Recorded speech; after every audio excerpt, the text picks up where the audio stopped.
What's up guys, Mike here, the Detroit Borg, and welcome to my 500th video on YouTube. This is kind of a big milestone video for me, so I thought I'd take this time to do something a little different and connect with the audience that has supported me along this journey. Now, I review a lot of computers, tablets, phones, accessories, and that sort of thing on this channel, and the question I get a lot from people is what do I actually use and what do I personally prefer? So in this video, we're going to go through my favorite tech. Now first up is my favorite camera, which right now is my Nikon D600 DSLR. This is a full frame sensor. Now I'm not a photographer by any means, but I take lots of photographs of everything I do, everything I buy. And the Nikon D600 has lots of manual controls, so I'm able to adjust the camera really quickly. I'm able to take photographs really quickly under all scenarios. And I travel fairly light with this camera. I don't have a huge library of lenses. I basically carry around a 24 to 85 millimeter kit lens. This is a good walk around lens. I'm able to get most shots with that lens. And then I have a hand strap. So instead of using a lanyard or a shoulder strap, I prefer a hand strap because I prefer to carry the camera around in my hand, so it's always at the ready. And then I have a Nikon Speedlight SB400 attached. This allows me to change the angle of the light so I can bounce the flash off the ceiling to get a more even, more natural fill light, which works very well. I basically consider this essential equipment, and I've had this for years. In fact, I reviewed it many years ago on my YouTube channel, and it's been attached to many cameras since then, so that gives you a testament of just how good that Speedlight has been to me. Now, I do not use my DSLR for video production. Instead, I use a dedicated camcorder, which I think is a lot more flexible and a lot more responsive for my live video style. A DSLR requires just too much setup, and it's never really worked out for me. So in this case, I'm using a Sony FDR AX100 4K Handycam. That's my next favorite item on this list here. And that is responsible for bringing 4K content to this YouTube channel this year. So 4K video is great if you can watch 4K, but this camera has also brought much better optics, much better image processing. It's given me manual control over focus, exposure, and white balance, so I'm able to improve the quality of my video, not just increase resolution. It's also freed me up to add a lot more shots to my videos. So I'm able to add a lot more visual interest to my videos in addition to all the talking I do in my very long reviews. Now, to view and edit all those high-resolution DSLR images and 4K video, you need a computer that can keep up with it, and Apple really delivered on my next favorite item, which is the iMac with 5K Retina display. So I reviewed this extensively in a previous video, so if you want to check that out, I will have a link in the description below. But that stunning display is not only great for previewing 4K video in full resolution while still having room for the full video editor, it's also great for editing and viewing high-resolution photos and rendering pin-sharp text on websites. So it's a pleasure to sit behind this computer and read text for extended periods of time. And then we have that Core i7 clocked at 4 gigahertz. So this computer zaps through my massive 4K video exports far quicker than my Mac Pro ever did. Next up is the iPhone 6 Plus, which is a phone I often consider my daily driver, even if I'm testing and reviewing other phones.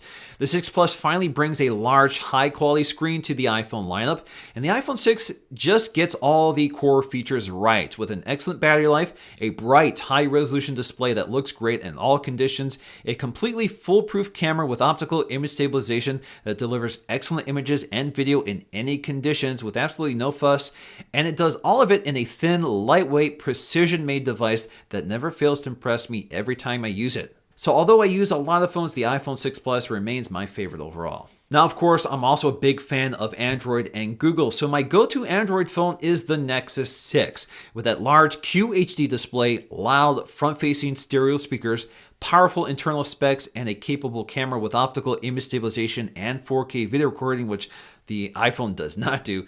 Now, it's not the perfect hardware. The display is a little dim and off color. The camera overexposes, and battery life isn't the best, but ultimately hardware is secondary to the software, which is running Android 5.0, stock Android 5.0, which is easily my favorite mobile OS with a combination of clever features and smart-looking design that operates smoothly, quickly, and intuitively. Android is at its best when it's stock, and the Nexus 6 is the best Android phone for me, hands down. Now, generally speaking, I do not use a tablet very frequently, but when I do, I use the iPad Air 2. Of course, this is all new for 2014, and it's a major update.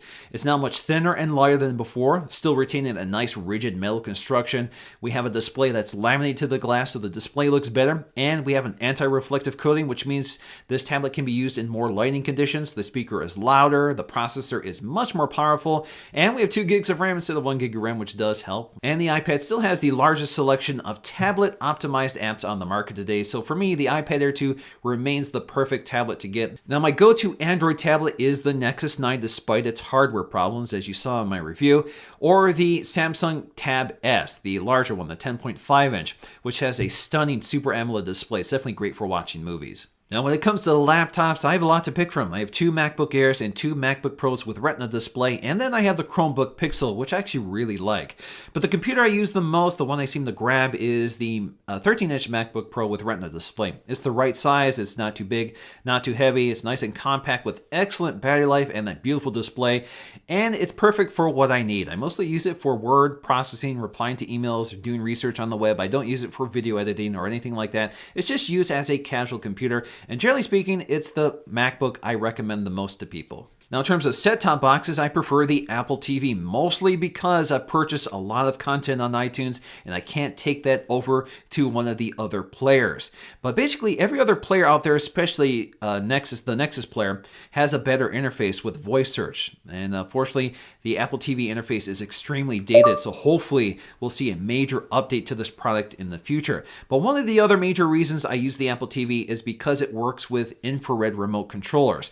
And that takes me to my next favorite item, which is the Logitech Harmony Ultimate Universal Remote Controller, which controls all my AV equipment. So I have a nice home theater setup, and I like to have a universal remote that controls it all so I don't have to fumble with remote controls. Now, next up is the Moto 360, which is easily my favorite smartwatch on the market today, and I've reviewed just about all of them. And I'm a big fan of smartwatches. I've always been a big fan since they first came out. It's really nice to have your notifications right on your wrist without having to dig your phone out, especially if you receive a lot of notifications like I do. And it's pretty hard to determine what notification is important or not based on the tone or the vibration in your pocket. So for me, having a smartwatch on your wrist is a huge deal. And the Moto 360 just has this otherworldly design to it with that edge-to-edge circular display, which is much larger than other smartwatches. And it has a nice elegant design with that simple metal construction with the beveled glass edge. For me, it's definitely the best looking smartwatch out there by far. Now, when it comes to headphones, there are different headphones for different situations. So for monitoring audio for video editing, I prefer my Audio-Technica ATH M50X. Now, for walking around and listening to music or podcasts, I prefer the Bose On-Ears or the Bowers & Wilkins P5s, which both provide clear dynamic audio in a nice lightweight package with good noise isolation. Now, when it comes to in-ear style headphones, I actually prefer the EarPods. They sound great without having to form a perfect seal around your ear, which for me never works. They're never comfortable, they always fall out, and I never find the right fit. So I've given up on in-ear style headphones other than the EarPods. So of course the EarPods don't provide any noise isolation, but they sound great. And the other pieces of tech important to my life are the Nest thermostat and my Hue light bulbs. And as you can see, the apps for those devices are front and center on every home screen on my devices. Alrighty guys, so that's going to do for me in this video. Hope you enjoyed it. Please let me know in the comments section below, and this is something I may continue to do as a series in the future. Thanks for watching, and I'll see you again in the next video.